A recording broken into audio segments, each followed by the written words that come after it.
Hello and welcome. We're so glad you're tuning into the Taking Good Care show. I'm Dr. Andrew Wong, based in Toronto, Canada. And I'm Dr. David St. Arno, based in Edmonton, Canada. We're two practicing psychologists with over a decade of experience each, working in a variety of settings and supporting diverse populations. Thanks for joining us. We hope you enjoyed today's episode.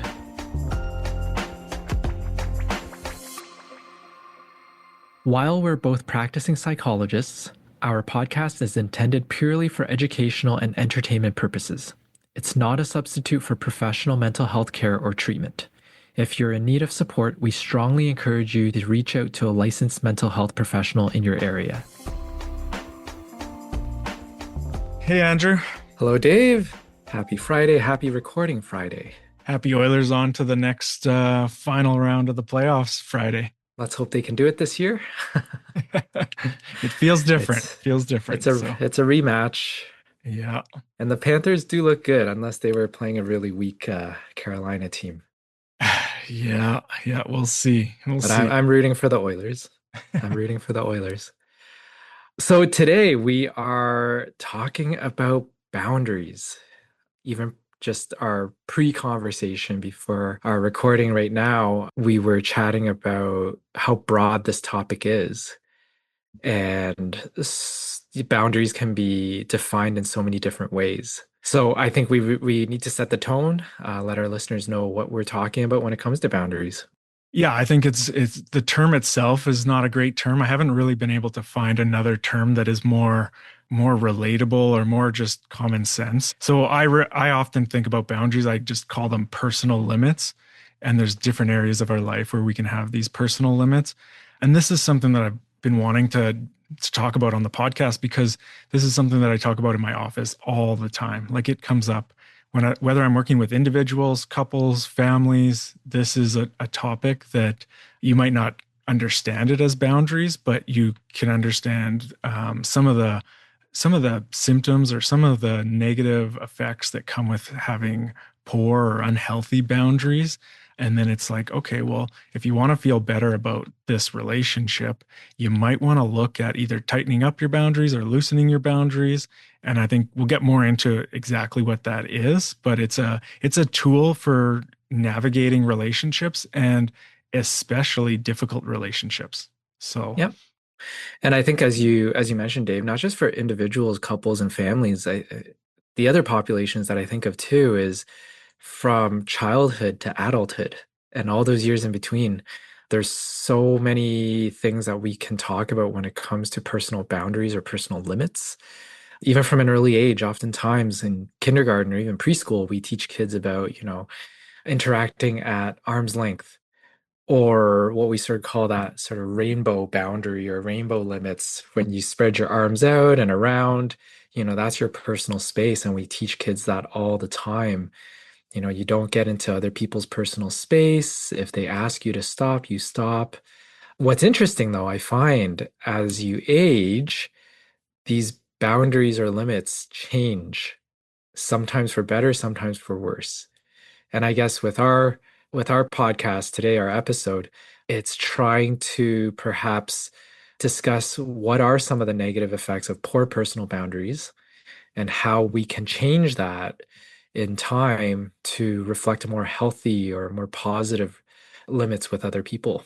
For sure. I love that you brought up kids, because I think our boundaries, that's where we start learning about it. Even though no one's really, explicitly talking about it or teaching it to us. I actually wish this was taught in junior high or even in elementary, right? To just become aware that, socially, or we have these norms in society about what's okay and what's not okay. And we've kind of touched on that already a bit in some of the podcasts, but boundaries, like, I know this one's a huge one for me that was a big difference from when I grew up, and I think my parents grew up. With our kids, it's like asking them to wipe their face before you wipe their face after they've been eating something and it's all over their face, right? Like, yeah. Do parents just have the right to come up and touch their kids because they're helping them? Or do we say, hey, can I wipe your face? and give them a little bit of control, a little bit of allowing them to explore some of those boundaries for themselves, right? Is it easier said than done though, Oh, as parents? of course, but it we don't just learn about boundaries when we start getting into relationships, in junior high. We should have Yeah, a pretty early understanding of like, can I say no to someone when they want, or even the other one is like bath time, right? Like, yeah. do I get to just take your clothes off and throw you in the bath because, we got to do this quickly, or like, this is my job as a parent, and the child learns that they don't have any, right or any ability to control that. So, and I know this might seem kind of minor, but think about this on a repeated, ongoing basis. Like, am I allowed to say no, or not right now, or not that way, right? Hmm. And then, you know, over time, what does that look like growing up when someone wants to hug you and you don't like being touched, right? Like, Well, I think this is where personal limits and boundaries becomes more complex too, because now we're talking about context. In what environment will mhm. you allow a hug to happen, and in what environments are you uncomfortable with a hug? Or do you just indiscriminately hug anybody you meet for the first time, right? And even when I think about my own personal relationships, you have people who are very open to hugging, and then you have those who are way more hesitant to hug. So even as we talk about that, it's understanding who you're with, what environment you're in. Are you out at a baseball game versus being at work in the office? When do you draw that line? When do you set that personal limit when it comes to boundaries?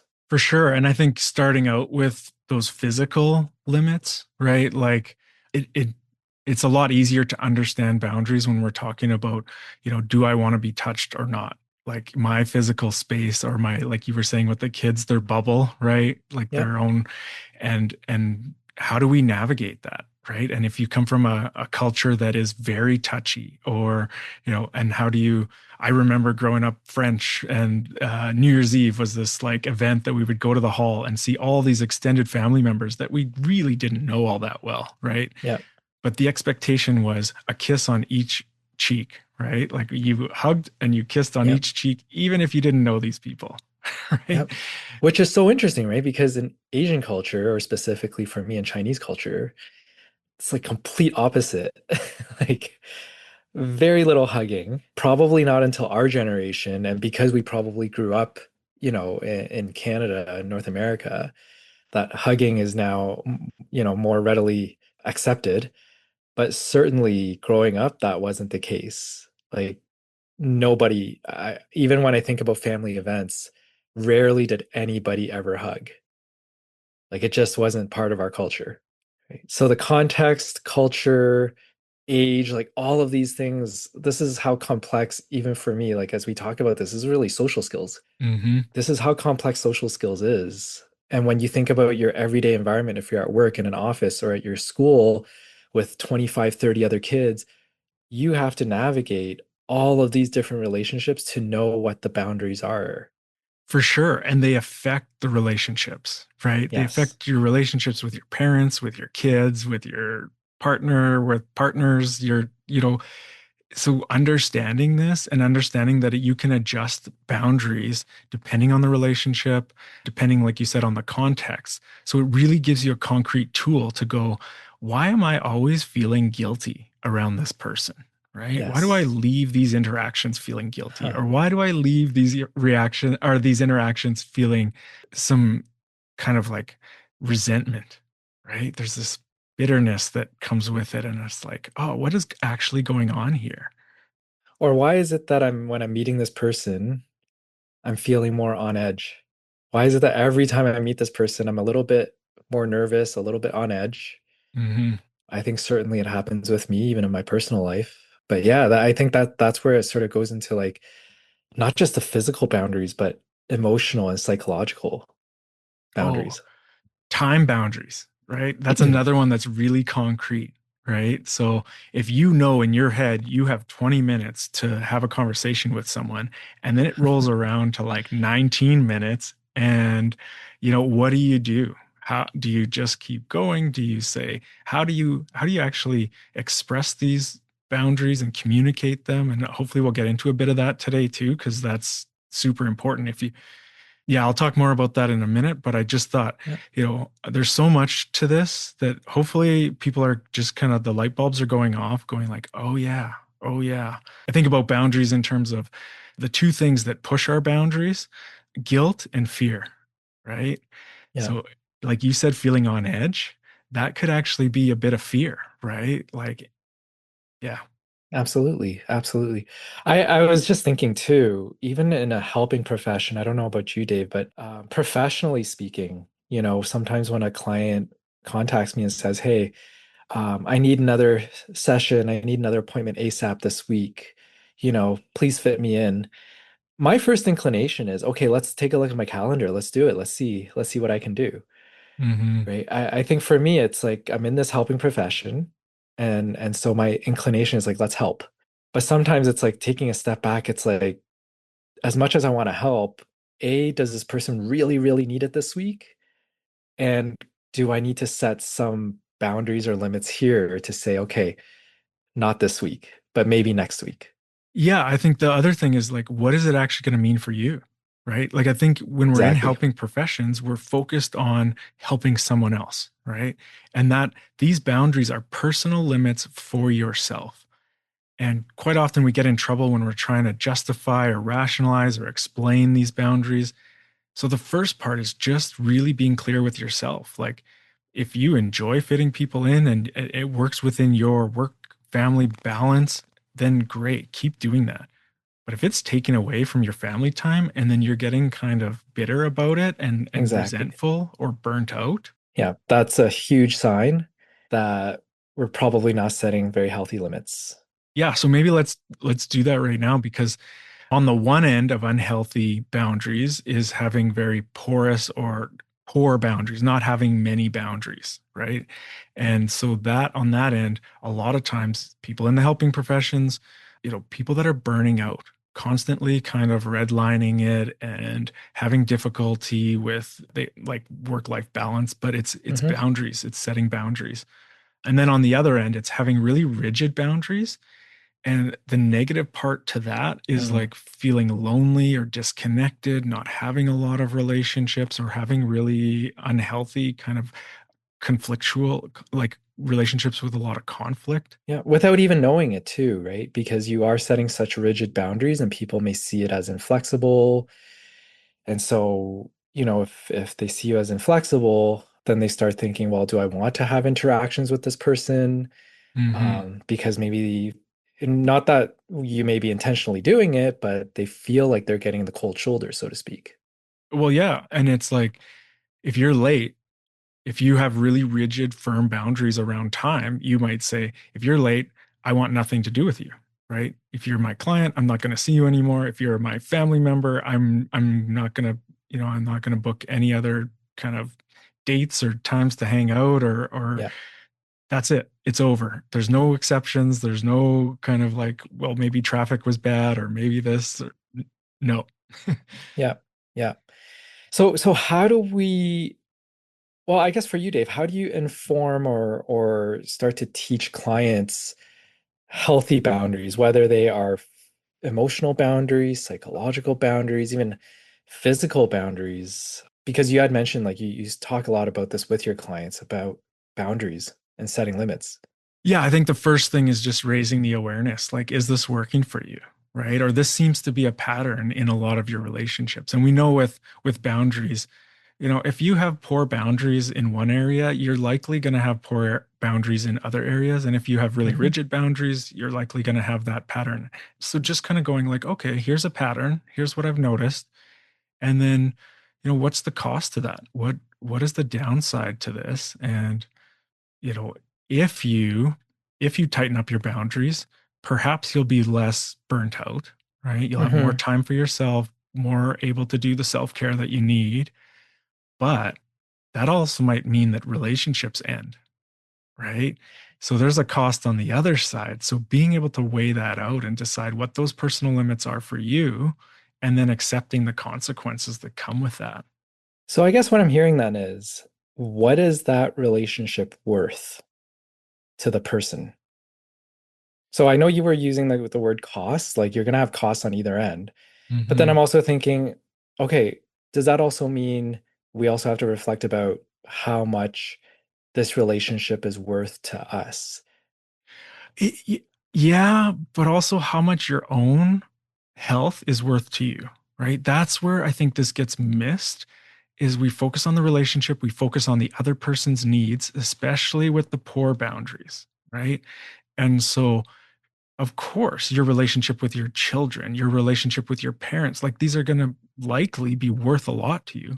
But let's say you have an adult child with an addiction and they're asking for money or they're asking for you to, you know, and at what point, at what point do you need to have firmer boundaries and still, be actually better in the relationship? But it comes with the risk that the relationship ends, that this person ghosts you or they disappear and you never know where they are again. And that can be terrifying. Again, the fear that might prevent us from having healthier boundaries, right? So these are real consequences that I don't take lightly when I'm having these conversations with people. That's actually a really interesting and I think a really good example is addictions. How torn individuals, especially caregivers or loved ones, get. Because obviously, to your point, you love the person, you want to be there for them, but at the same time, you know that that person who's struggling with it with the addiction is really taking a toll on your mental health as a caregiver or as a loved one. And so I think it's a great example because that is probably one of the events that can occur that really tears someone like that internal conflict is so pronounced and so challenging. Yeah, there's a video clip of I think Basketball Diaries with Leonardo DiCaprio, and there's a short clip that you can find on YouTube where he's at his mom's door and she opens it but still leaves the lock on it, Hmm. and he's like sticking his hand through that space and he's like, "Mom, let me in, just let me in. I just need to talk to you." And this is, she knows that she can't. If she lets him in, like he might stay there or he might, steal things. Like he needs money for his addiction right now. And Yeah. he's in distress. He's suffering, right? So to be able to say no to someone who is suffering, that is so hard to do. Yeah. And obviously to all our listeners, like we're not saying that you go and do this. Obviously, it needs the help and assistance of a professional a lot of the time. At no point, even in my own practice, if I'm working with somebody who has a loved one with addictions, I don't just go out and say, you know what, no, you need to cut them off, right? Hmm. There's oftentimes a long discussion about this process. Yeah, and this isn't so much about boundaries, but it gets kind of brought into it. Like, Yep.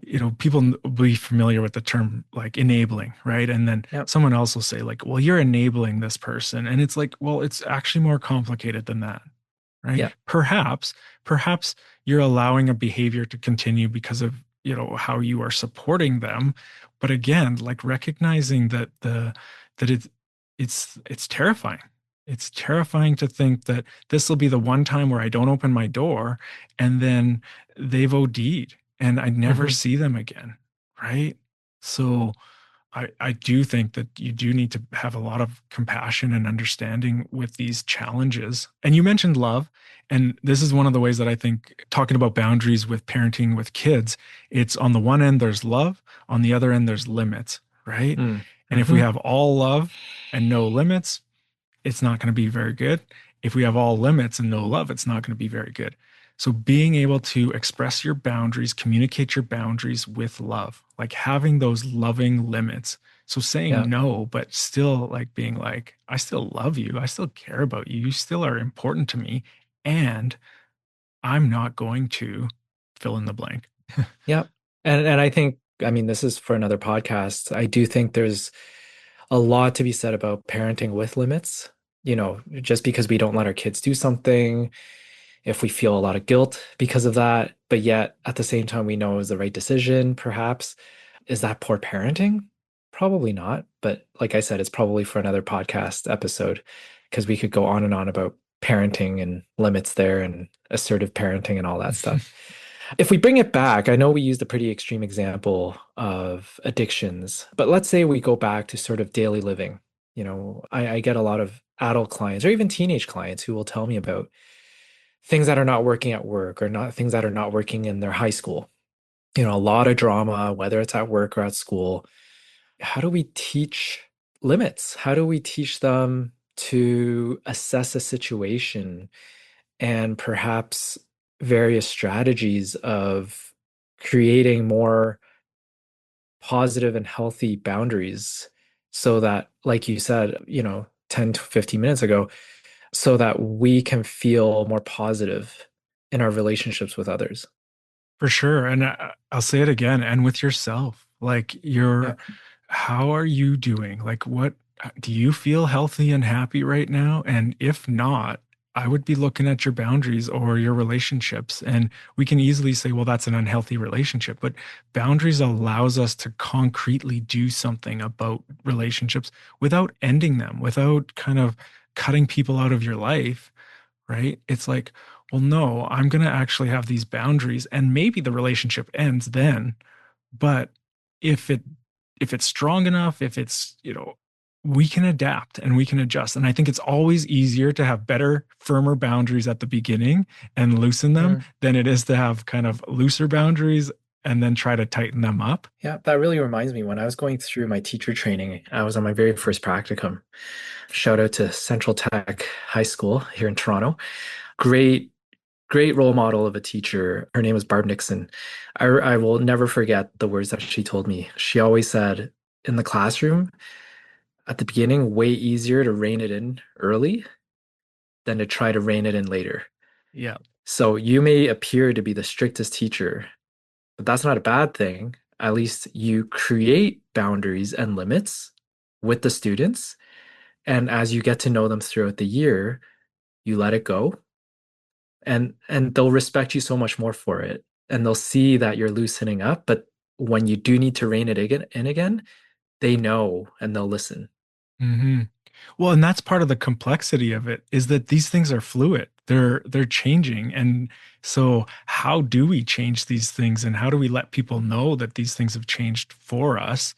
Because it'd be nice. It's like a fantasy that other people would just know, right? And I hear this sometimes too about like, I can't believe they would ask for that. And it's like, well, you know what? Like, at least for me, in a perfect world, people can ask for what they want and people can say no when they don't want Yeah. to do it, right? So I let people ask. Go ahead, ask me for whatever you like. And I know that it's my job to have those boundaries that are healthy for me, right? And then it puts the onus on me to be able to manage my end of the relationship. How do we help people do that though, in terms of being able to say no? That's one where I find even with kids through the teenage years, this is sometimes why they get into some trouble because it's so hard to say no. When you have when you're in a relationship, whether it's a romantic one or even just a friendship, you might have one particular person who is way more dominating than the other. How do you say no? Well, and I think the listeners could pause for a minute and just reflect on what their own history has been like. Was it okay to say no? Again, this starts way in childhood. And actually, through my practice, this has been something that was a bit I caught me off guard. Like, here I am helping people with, firming up their boundaries so that they're not as exhausted and tired and kind of burning the candle at both ends. And I give them a book on boundaries and they read the book and they come back and they're in a state that I have never seen before. Because once we start looking at boundaries and we start reflecting, sometimes it opens up some past experiences. And one of them, like, this might be extreme for some of the listeners, and maybe taking it to the extreme kind of helps clarify the concepts, but like sexual abuse, right? If you experience sexual abuse as a child, you essentially we're not able to say no to someone touching your body or someone getting you to touch their body, right? Like it's just so now as an adult, it's like, oh, well, have boundaries. It's like, hold on, right? It was dangerous. It was life Yeah. threatening to have to say no. So, Way easier said than done. And we yeah. do know that those who have been through sexual abuse experiences are much more likely to experience mental health disorders into their teenage years and into adulthood. And maybe like a less extreme example, but it's just like, did you have personal space in your home growing up? Like, could you have your own personal belongings in an area where other people wouldn't go and take them? And these seem like little things, but as a kid, you're starting to learn like, can I say no? Or do I have to just go along with what adults or people with more power than me are saying or doing? Yeah. So then you get into relationships in junior high and someone is cooler than you or they're older than you. I think this actually speaks very much to even those who grow up in a household where abuse didn't take place. Like it could have been a very loving household, Hmm. but at the same time, where parents may have expected their kids to just do as they were told, Yeah. right? So if you have a personality that's maybe a little bit more easygoing, a little bit more docile, and your parents or caregivers are just going, do this, do this, do this, and you're just expected to do it. If you don't do it, you may get in trouble. But at the same time, because you've never really been taught the boundaries, maybe to even push back a little bit at times, as an adult or even as a teenager, as you're being told to do things or you're influenced to do things, you just go and do it, thinking that, oh, I better please this person. No longer Hmm. your caregivers, no longer your parents. Could be, could be a romantic relationship, could be a boss, whatever. But because you've never pushed back before, you just go, okay, yeah, I better do it.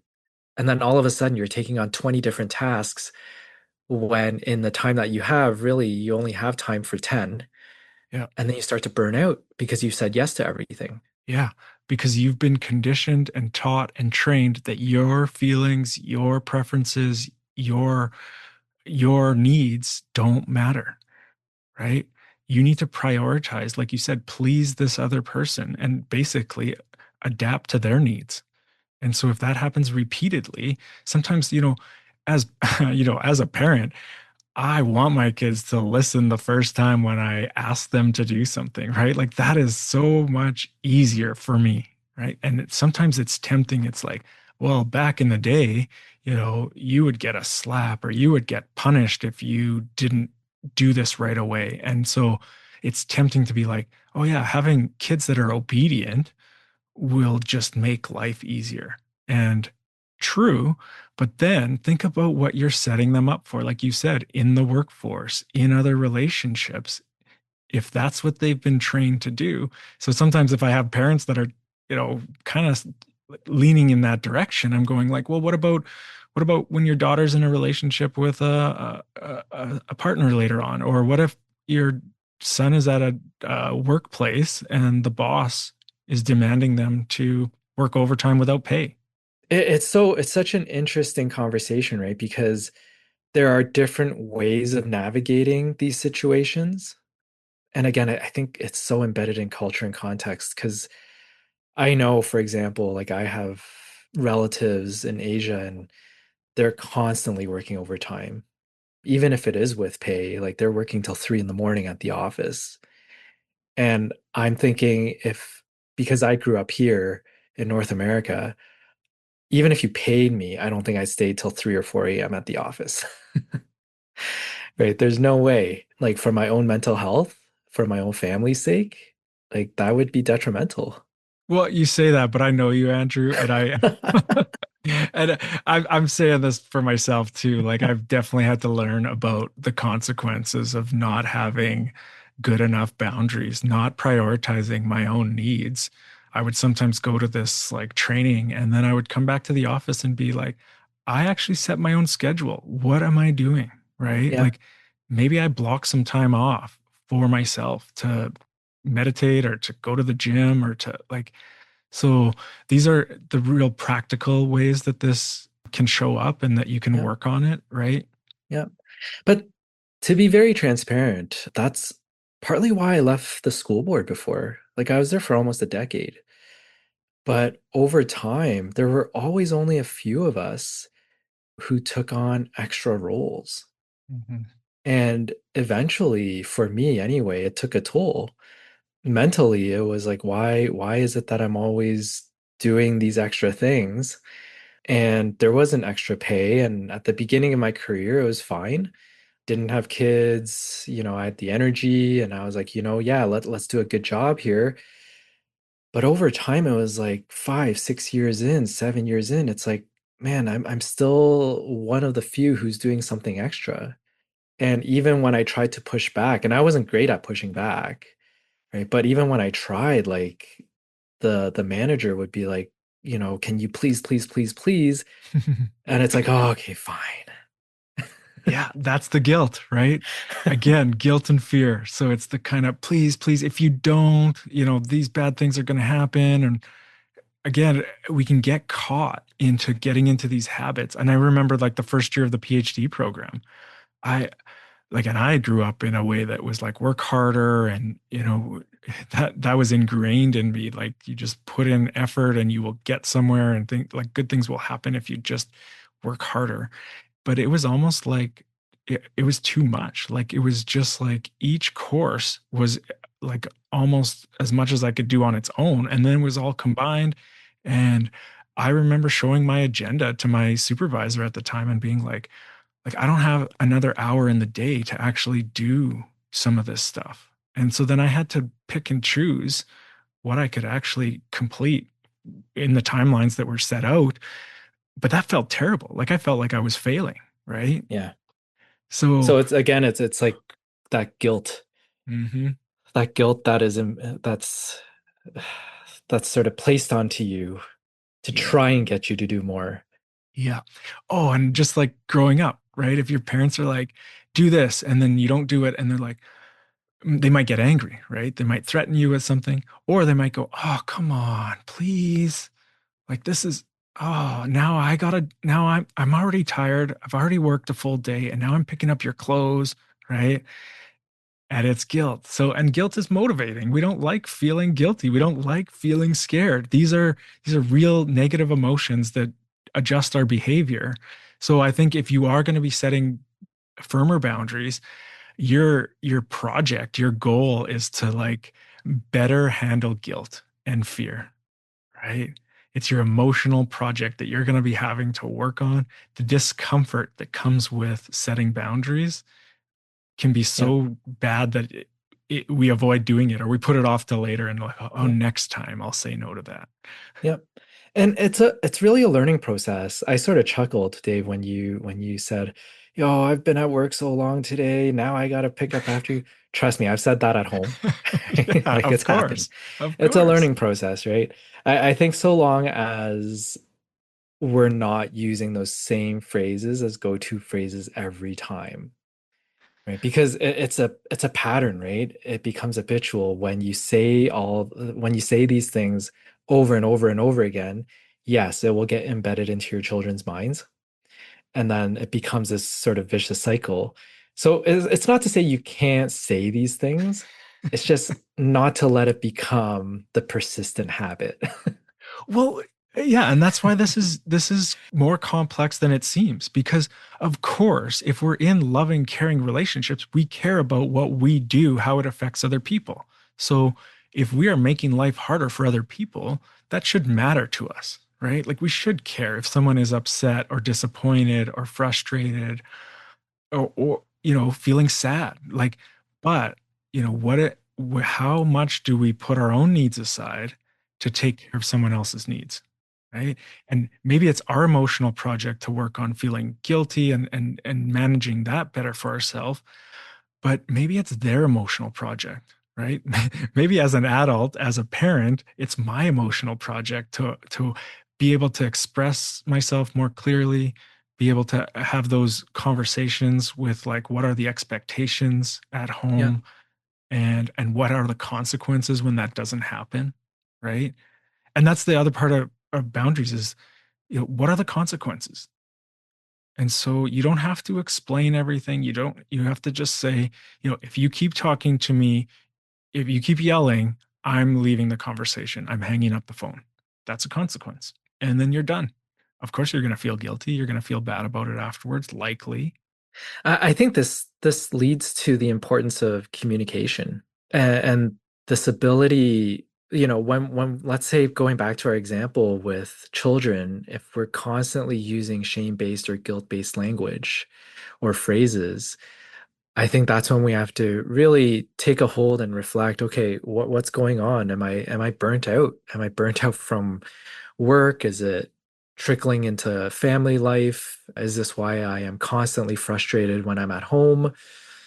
And being able to really acknowledge that, because that's when we can say, okay, where do I need to set some of these boundaries? Is it really at home that's the issue, or is it perhaps at work or somewhere else where I need to start taking care of myself? For sure. And I think, again, the fantasy is that other people will know and they'll, adjust and help us and not ask us to do more but I think it's really misplaced. And I think keep that as a fantasy. But the reality is, oftentimes, if you want these things to change, you actually have to be the one to change them and be prepared, right? Be prepared for the consequences. I think one of the things is people will think about how they're going to communicate their boundaries better and be really confident in that. But one of the most common things that you can expect is that there's going to be pushback. So people are not just going to all of a sudden go like, "Oh, great. I'm glad you're clear about what you can or can't do or what you're willing to do or that you're not going to check your emails on your vacation anymore." No, they're going to be like, "Oh, really? Come on." So they expect the pushback. Yes. And so what do we do when we get that pushback, right? So I think this is where a lot of individual differences, I think, take place too. How ready are we to self-advocate, right? Even Mhm. starting that very first conversation. If anyone's interested, I often use a book in my sessions with adults called Asserting Yourself, a practical guide for positive change. And it's by Sharon Anthony Bauer and Gordon Bauer. And it's a really good book in terms of teaching adults how to be more assertive. And assertive really means creating boundaries and limits in a very respectful manner. It doesn't necessarily have to be a positive manner. It's not to say that even in your discussion, let's say with your boss or partner, that everybody's going to come out with some positive outcome, but it's doing it in a respectful way so that we don't go into a meeting guns a-blazing and thinking that the person's not going to react to us yelling at them, but it's doing it in a way where we can respectfully ask for a meeting and say, these are the things I want to talk about, right? These are the objectives of this meeting. Can we talk about my workload? Can we talk about how so and so is treating others at the office? Can we talk about how you're leading the group at the office? Well, and yeah, I think we did the podcast on grief and loss, but I think you need to take yourself to that place. Like if I communicate these boundaries at work, the possibility of losing my job is there, right? And if I can't accept that, then I better not have those boundaries, right? Because you'll backpedal and you'll change and and same thing with your kids. If you have adult kids that are asking you for money or struggling with addictions or whatever it is, and if you say no and it's the last time you see them, like, can you live with that? You almost need to Yeah, grieve that relationship, grieve the possibility that that could happen if you have these boundaries. yeah. That's a really good point. And for the work example, even if you think to yourself, wow, I better not do anything because I may lose this job. Even with that kind of thinking, is that actually a healthy workplace to be in? For sure. But is it your only job? So maybe you look for other jobs and there's nothing else out there. So, that's where we get caught into these habits, right? And especially we don't pick our family growing up, right? We don't pick our parents. We're adjusting to the environment. So there's a real consequences changing boundaries, having boundaries, saying no. So I want to walk people through kind of expecting that possibility, and then you can have the confidence when you have the boundaries. And I will acknowledge that we're probably even coming from a privileged position to say that, we can walk away from certain jobs because I will fully acknowledge that there are people who cannot. Hmm. They are tied down to a job and they don't have the opportunity or the privilege to walk away. So, you know, even as much as we want to create boundaries, sometimes it's very, very difficult to do so because of the situation that we're in. Absolutely. Again, like what are you fearing? What's what are you worried about if you started to move in this direction? So being clear about that, and again, that's your own kind of like preparing yourself emotionally, Hmm. right? I like that idea of grieving even before something happens. Yeah. I think it's actually a very novel concept because we all think of grieving as, oh, when the thing's already gone. Hmm. But we're right now we're talking about, okay, let's prepare for it to be gone. Yeah. Because as we're trying to establish boundaries, as we're trying to assert ourselves, it may not go the way we want it to go. Yeah, we hope that other people will understand and respect our boundaries, but that is not the case, right? And sometimes I'm helping parents write a letter to their Hmm. adult children or respond to a letter they received. And, we're writing this letter and we're articulating, what we're okay with, what we're not okay with, and moving forward in the relationship. But the option that the other person just decides, well, I don't like that. I Yep. don't so I'm cutting you out of my life. You're not going to see your grandkids anymore, right? Yep. Oh my God, that's terrible, right? That's hard. On the flip side, though, as hard as it may be to think about that at the same time, because we don't know what the other person will do, how they will react. That's out of our control. And I always tell my clients that, we control what we say, what our behaviors are, and however the other person reacts, that's in their own control. So alternatively, they may react very positively, even though we've been talking about, grieving the loss of a job, grieving the loss of a relationship. By asserting ourselves, by creating healthy boundaries, it can really promote a relationship. It can promote healthier limits at work if we get that positive reaction from the other side. Well, positive reaction or just the fact that you can maintain a relationship with someone. I think when we don't have very good boundaries, we'll tend to avoid certain people, right? People that are asking us for things or people that maybe are talking longer or keeping up, you know, yeah, just are more concerned with their own needs. And so we end up avoiding them and we don't have a relationship with them anymore. So this allows us to have a relationship with someone that might be quite challenging, but that it kind of works for both or better for you so that you can be healthier and happier in it. Yeah, better for you because you may be able to say no.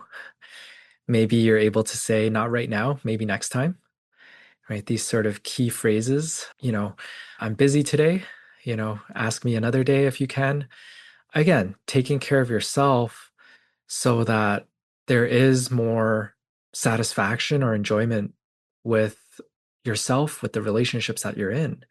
And it's empowering because you can take the other direction. Yeah, yeah, I think, like you said, not right now. That reminds me in terms of like strategies on how to work at this. A lot of this is so automatic. It's ingrained, it's habitual. Someone asks you for something, you're already saying yes before they've finished what they were asking you for, right? And again, I think we're leaning a lot on the like poor boundaries side of things. I think that's a larger struggle for a lot of people, but there is the struggle on the other end with saying yes to things that are risky or discomfort comes with that. But going back, this take a breath, take a minute. Someone just asked you for something. Someone already volunteered you for something that you didn't volunteer yourself for, right? And Yes. then you might say, I need some time to think about this. Because if we're going to change these automatic process, we generally have to slow them down, Yeah. right? And so not responding to emails right away, not responding to texts right away. Yeah. Check in with yourself, right? Yeah. Yeah. That first one was a big one for me. Took me a while to learn not to respond to emails right away, especially running a private practice. And in turn, I've had to teach some of, the people in my own clinic, because they'll come running and be like, "Oh, this person emailed. What should I do? What should I do?" It's like, let's just take a moment. Let's reread the email. Does it need our attention right now? Right? Can it wait a day? Absolutely. Yeah. So again, take a breath. That's the one thing you can do, even if you're face to face with someone, right? Take a breath and check in with yourself. And what does your gut tell you, Yep. right? Yep. Are you feeling like, oh no, it's happening, right? I won't be able to, or now I got to readjust, or now if it feels critical and urgent, it often isn't that critical and urgent. It might have been when these Yep. habits developed, right? But now I still remember an example where a student came into the team room at an organization I was at, and the supervisor was working on some case notes. And the student came in like, I need to talk to you. I need to talk to you. And she just put her hand up and she's like, I need 5 minutes to finish what I'm writing, and then I'll get to you. And I Yep. was like, oh my God, you can do that? Like someone is like Yep. freaking out and you can just say, wait 5 minutes. And so this person was like, actually, I'll shout out to her, Jennifer, that still is at Momentum Walk in Counseling. Like she has great boundaries, and it's been nice to kind of watch that, model it, right? To be able to say no, and it's okay, right? And it's actually everyone else could say no too, right? It sets the tone. Yeah. No, I have some clients who are very comfortable at the office and they come in the front door, they know where my office is, so they'll just come walking right in. And I've learned to go, just give me 2 minutes. And I'll do that. I'll just sort of raise my hand with two fingers and just sort of flash a smell, just like, give me 2 minutes. And they're like, oh, okay. And then they'll go back to the waiting area. Yeah, and so we could talk about these different specific examples all day long, right? Like my policy is my what I've told clients is that if my door's open, come on in. Like because our session time likely has already started, right? But if my door's closed, that means I'm not available. Right? And so even this, like, can your parents just drop into your house, right? Is it an open door policy in your home, or do they need to arrange the visits ahead of time? And how much notice, right? And as you're in a relationship with someone, check that out. We all come from different cultures, different backgrounds, different families. Hmm. And these are Yeah. oftentimes, when I'm working with couples, these are the things that create a lot of conflict or a lot of friction, right? Why don't you just say no to your mom when she asks you to this, right? Yeah. I would really advise everyone to even try those little things. Like, for example, even responding in an email, or if it's an in-person conversation, someone has like a question for you, just say, let me get back to you. I'm not sure, just let me get back to you. Right? Just something simple like that to bide yourself some time. And that in and of itself is creating boundaries. And just see how that feels. You may know the answer already, but just being able to create a little bit of a gap. Yeah, and just notice how that feels, right? It's almost like like you said, empowering. It feels kind of nice to know that you matter. You matter enough that you can take some time to make a decision about something, right? And I think on the flip side to that, I pay attention a lot to resentment. Just even subtle resentment, it likely means that you're not respecting your own boundaries, Yep. right? And you get upset at other people, but again, it's kind of misplaced. I think we can't, like you said, we can't control other people, right? But we can control ourselves and what we do. And one of the phrases that I like is that we train people how to treat us, right? And if you think about it like that, I've trained people that when my door is closed, not to come into my office, right? Exactly. I also have it locked, but we train people what's okay, what's not okay. Exactly. So my takeaway today is that, it's very individualistic in terms of what our boundaries, where we set our limits. We all have them. We all have limits. It's understanding where they are. Even for myself, probably at the beginning of my career, I didn't set them very well. So I was asked to do everything and anything under the sun, which did probably lead to some resentment in terms of my role at the school board. Right. But Hmm. I've learned over time, especially running a practice now, that I need to set those limits. But they're very individualistic. They're very culture based, I think. They're context based, and everybody has their own comfort level. Yeah, my takeaway is that this is a work in progress, right? This is an ongoing progress. Keep working at it, keep practicing. It's fluid. It's gonna be different with different relationships and in different contexts. But simplify it and think like, do I need to tighten up my boundaries or do I need to loosen my boundaries, right? Or those are just easy ways to say, how am I gonna adjust myself in this relationship? Yes, to take care of yourself. Yeah. So, if you have enjoyed our episode today or just enjoying the entire podcast in general, please subscribe, please follow. It's something that helps our podcast keep going in terms of producing them, and it's been a lot of fun. Take good care, everyone. Take good care.